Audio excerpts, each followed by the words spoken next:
നമസ്കാരം, എന്റെ പേര് അഹിൻ. നമ്മുടെ യൂട്യൂബ് ചാനലിലേക്ക് ഏവർക്കും സ്വാഗതം. ഇന്ന് നമ്മൾ നോക്കാൻ പോണത്, കഴിഞ്ഞ ക്ലാസ്സിൽ നമ്മൾ നോക്കിയിട്ടുണ്ടായിരുന്നു ഒരു സോളാർ പ്ലാന്റ് ഇൻസ്റ്റാൾ ചെയ്യുന്നതുമായി ബന്ധപ്പെട്ടുള്ള 5 കാര്യങ്ങൾ. അതായത് ഒരു ബ്ലോക്കിന്റെ അടിസ്ഥാനത്തിൽ നമ്മൾ നോക്കിയിട്ടുണ്ടായിരുന്നു. ഇതിൽ ഒന്നാമത്തെ എന്ന് പറയുന്നത് സോളാർ പാനലാണ്. അതുകൊണ്ട് തന്നെ ഇന്ന് നമ്മൾ ഈ ഒരു വീഡിയോയിലേക്ക് കൊണ്ടുവരാൻ പോകുന്നത് സോളാർ പാനലിനെ കുറിച്ചിട്ടാണ്. കാരണം സോളാർ പാനലിനെ കുറിച്ചിട്ടും അതുപോലെ തന്നെ ചാർജ് കൺട്രോളിനെ കുറിച്ചിട്ടും നമ്മൾ ഓരോന്നിനെ കുറിച്ചും ഈ 5 കാര്യത്തിനെയും നമ്മൾ ഓരോന്നിനെയും എടുത്ത് കൃത്യമായിട്ട് തന്നെ മനസ്സിലാക്കേണ്ടതുണ്ട്.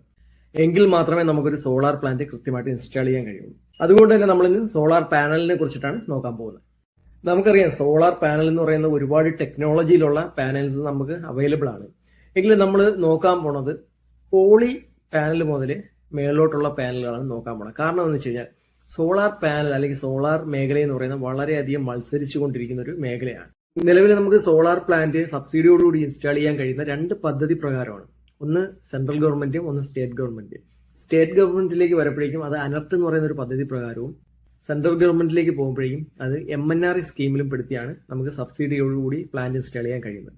അതുകൊണ്ട് തന്നെ നമ്മൾ ഈ പാനലിനെ കുറിച്ച് കൃത്യമായിട്ട് മനസ്സിലാക്കി, പോളി മുതലുള്ള പാനലിനെ കൃത്യമായിട്ട് മനസ്സിലാക്കേണ്ടതുണ്ട്. അതെന്തിനെന്ന് വെച്ച് കഴിഞ്ഞാൽ ഈ ഓരോ സ്കീമിലും ഓരോ ടൈപ്പ് പാനലുകളാണ് വെക്കുന്നത്.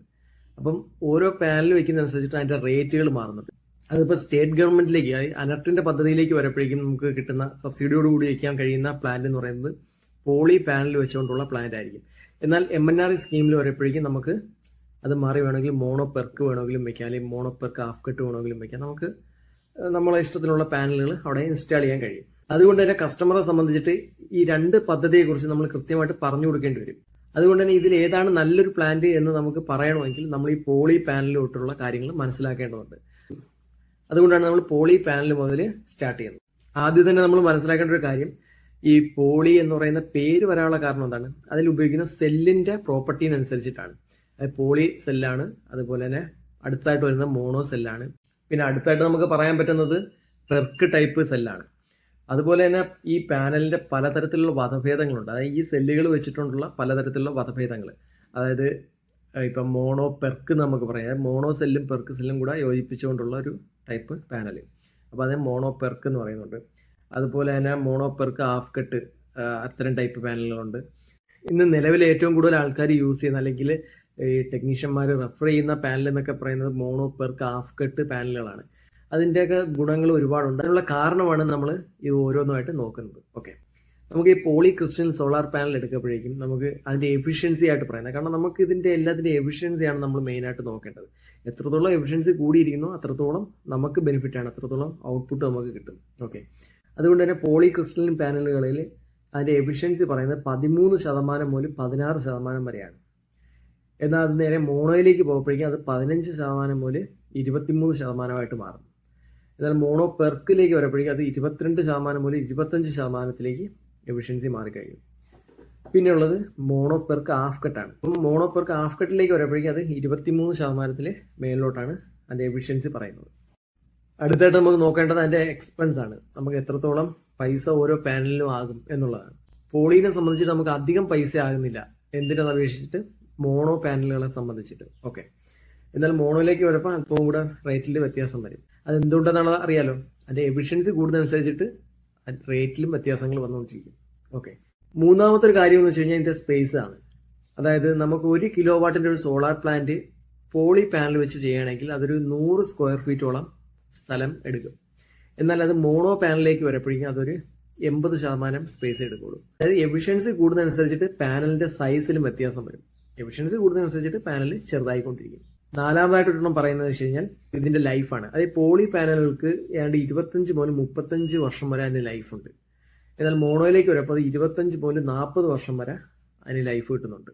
ഓക്കെ, ഇത് ലൈഫാണ് പറയുന്നത്, ഇതിന്റെ വാറന്റി ഇല്ല. വാറന്റി എല്ലാ കമ്പനികളും 25 വർഷമൊക്കെയാണ് കൊടുക്കുന്നത്. 24 മുതൽ 25 വർഷമൊക്കെയാണ് അതിന്റെ വാറന്റി അവർ പറയുന്നത്. ഓക്കെ, അടുത്തായിട്ട് നമ്മളൊരു ബൈഫേഷ്യൽ സോളാർ പാനലിനെ കുറിച്ച് പറഞ്ഞിട്ടുണ്ട്. ബൈഫേഷ്യൽ സോളാർ പാനൽ എന്ന് വെച്ച് കഴിഞ്ഞാൽ നമുക്ക് അറിയാം, നോർമലി നമുക്കൊരു സോളാർ പാനൽ എടുത്തു കഴിഞ്ഞാൽ അതിന്റെ ഒരു സൈഡിൽ മാത്രമായിരിക്കും സെല്ലുകൾ ഉണ്ടാവുന്നത്. എന്നാൽ അത് ബൈഫേഷ്യലിലേക്ക് വരുമ്പോഴേക്കും 2 സൈഡും സോളാർ സെല്ലുകൾ ഉണ്ടാവും. അതായത് നമുക്കറിയാം സോളാർ പാനലിൽ എങ്ങനെയാണ് നമുക്കൊരു പവർ ജനറേറ്റ് ആവുന്നത്. സോളാർ സെല്ലിലേക്ക് വന്ന് അല്ലെങ്കിൽ സോളാർ പാനലിലേക്ക് ലൈറ്റ് എനർജി വന്ന് സ്ട്രൈക്ക് ചെയ്യുമ്പോഴാണ്, അതായത് ഫോട്ടോ വോൾട്ട് വന്ന് സ്ട്രൈക്ക് ചെയ്യാൻ നേരത്താണ് അവിടെ എനർജി ഉണ്ടാവുന്നത്. ഇപ്പം നമ്മളൊരു പാനൽ ഇൻസ്റ്റാൾ ചെയ്ത് കഴിഞ്ഞാൽ പാനലിൽ മാത്രമല്ല സൺലൈറ്റ് വന്ന് സ്ട്രൈക്ക് ചെയ്യുന്നത് അല്ലെങ്കിൽ ഫോട്ടോ വോൾട്ട് വന്ന് സ്ട്രൈക്ക് ചെയ്യുന്നത്. അതിന് ചുറ്റുമുള്ള സർഫസിലെല്ലാം സ്ട്രൈക്ക് ചെയ്യുന്നുണ്ട്. അതുകൊണ്ട് തന്നെ എവിടെ നമ്മൾ സെല്ലുകൾ വെച്ചു കൊടുത്താലും അവിടെ ഒരു എനർജി ഡെവലപ്പ് ആവുന്നുണ്ട്.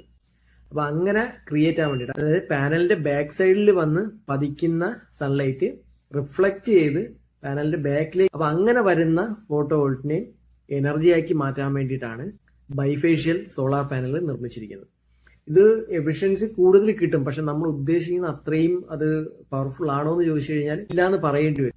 അല്ലെങ്കിൽ നമ്മൾ അതിനനുസരിച്ചിട്ടുള്ള സർഫസ് ക്ലിയർ ചെയ്ത് കൊടുക്കണം. അതായത് റിഫ്ലക്ട് ചെയ്യാൻ വേണ്ടിയിട്ട്, സൺലൈറ്റിന് വന്ന് റിഫ്ലക്ട് ചെയ്ത് പാനലിലേക്ക് സ്ട്രൈക്ക് ചെയ്യാൻ വേണ്ടിയിട്ടുള്ള ഒരു പ്രതലം അല്ലെങ്കിൽ ഒരു സർഫസ് നമ്മൾ ക്ലിയർ ചെയ്ത് ഇട്ട് കൊടുക്കണം. അപ്പൊ അഡീഷണൽ ഒരു എക്സ്പെൻസ് ഒക്കെ ആവും. കാരണം നമ്മൾ പെയിന്റ് ഒക്കെ അതുപോലുള്ള റിഫ്ലക്റ്റിംഗ് പെയിന്റ് ഒക്കെ മേടിച്ചടിക്കുകയും അതുപോലെ തന്നെ പാനലും ഈ സർഫസുമായിട്ടുള്ള ഹൈറ്റ് മെയിൻറ്റെയിൻ ചെയ്യും ഒക്കെ വേണം. അപ്പൊ അതൊക്കെ നമുക്ക് എത്രത്തോളം നമുക്ക് ഫീൽഡിൽ ചെയ്യാൻ പറ്റും എന്നുള്ളതെന്ന് പറയും. കാരണം എന്ന് വെച്ച് കഴിഞ്ഞാൽ സോളാർ പാനലിന്റെ ഹൈറ്റ് കൂടി പോയാലും ഈ ബൈഫേഷ്യൽ വെക്കുന്നതുകൊണ്ട് വലിയ എഫിഷ്യൻസി അല്ലെങ്കിൽ ഒരു വ്യത്യാസം നമുക്ക് കിട്ടത്തില്ല.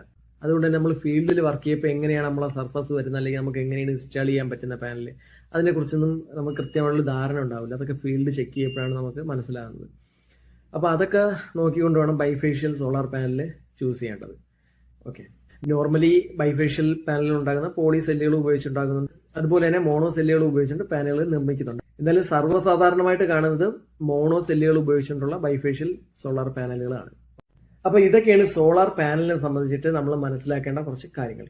അപ്പൊ ഈ ഒരു വീഡിയോ നിങ്ങൾക്ക് ഇഷ്ടപ്പെട്ടുണ്ടെങ്കിൽ എന്റെ ഈ ഒരു ചാനൽ സബ്സ്ക്രൈബ് ചെയ്യുക. അതുപോലെ തന്നെ ഞാൻ അപ്ലോഡ് ചെയ്യാൻ പോണ വീഡിയോസ് കൃത്യമായിട്ട് നിങ്ങളിലേക്ക് എത്തുന്നതിന് വേണ്ടിയിട്ട് ബെല്ലൈക്കനും എനേബിൾ ചെയ്യുക.